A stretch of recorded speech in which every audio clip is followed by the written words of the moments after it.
my really good Consider friend a said, famous person who "Why seemed are you like a not on tough, social media?" clever agent on your And I said, TV "I'm screen, not saying no vanished to into the background, and then reappeared as though time had barely touched her. Before you see Cote de Pablo, the woman who brought Ziva David to life, on NCIS, I can assure you that you should take a deep breath. This adventure follows her through her years of silence, her trip from Chile to Hollywood, and her spectacular comeback that has everyone talking. It's not only a sentimental getaway, Cote's story is full of surprises, and her current circumstances at 45 are quite amazing, so keep reading. Let's start at the very beginning. In 1979, Cote was born in Santiago, Chile, as Maria José de Pablo Fernandez. When Cote was 10 years old, her mother moved to Miami after landing a job on television. She decided to go by the hip Chilean moniker Cote. Since children couldn't accurately pronounce her name, she immediately delved into musical theater, appearing in Carnegie Mellon University performances of The Fantastics and A Little Night Music. By the time she was 15, she was interviewing celebrities while also starting her own talk show, Control, which she co-hosted with Carlos Ponce. After graduating from college, she worked as a waitress and got small roles on The Dollar Treat and All My Children in New York, where she followed her Broadway passion. When NCIS contacted in 2005, everything changed. Following the death of Kate Todd in Season 3, Cote replaced Ziva David.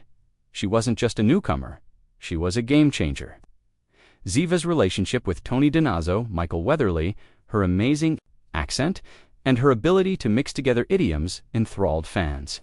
Cote brought her theater grit to the role by performing her own stunts, like as tumbling during a container gunfight that injured her knees, and even singing Temptation by Tom Waits in an episode from 2008.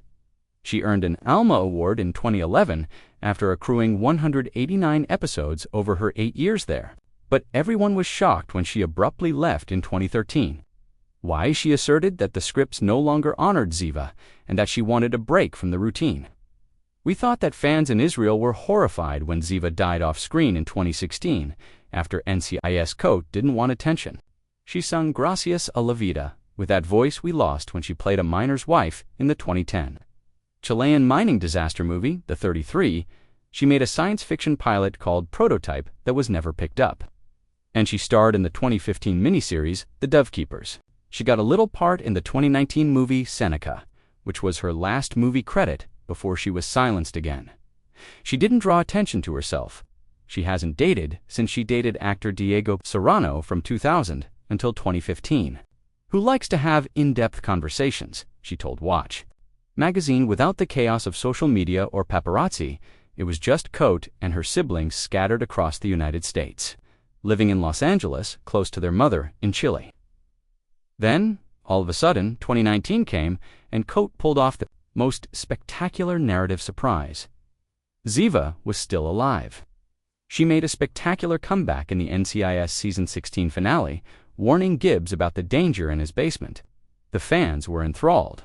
She stayed for a few seasons, 17 episodes to finish up loose ends. But it turns out that she had been in hiding while being hunted by a terrorist.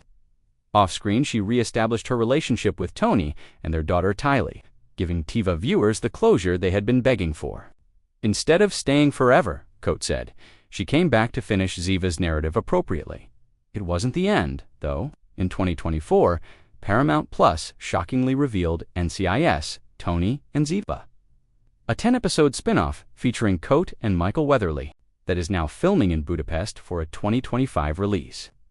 It's the action-packed happily ever after we didn't expect. They're running around throughout Europe, raising Tylee and avoiding assailants. Breathe deeply now, because this is Cote at 45. Photos from MIPCOM in Cannes last October show her walking in with Weatherly. Her dark hair flows as though she is still Zev-ready, and she is dressed in a slick black suit. She's strong, fit, and glowing from years of stunt work and a relaxed lifestyle. There are no claims of plastic surgery because she has stated, prevention, that she is all for aging naturally. She still has a warm chuckle, a smoky edge to her voice, and a calm assurance that says, "I've survived, and I'm good." She strikes a balance between her private life, which she keeps as safe as gold, and her artistic pursuits by choosing projects like Tony and Ziva that suit her taste rather than aiming for fame. What's causing this heartache? It's not a spectacular sadness, but rather the bittersweet agony of time.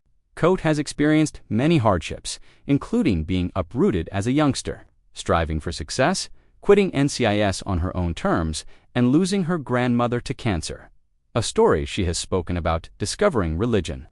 However, she is still stunning, alive, and surprising us.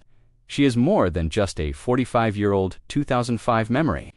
She is proof that you can take a vacation, recharge, and come back stronger. That spin-off, which is her next step, has fans thrilled. Therefore, inhale deeply before viewing Cote de Pablo. She is not mired in Ziva's past. Instead, she is living, producing, and looking better than ever.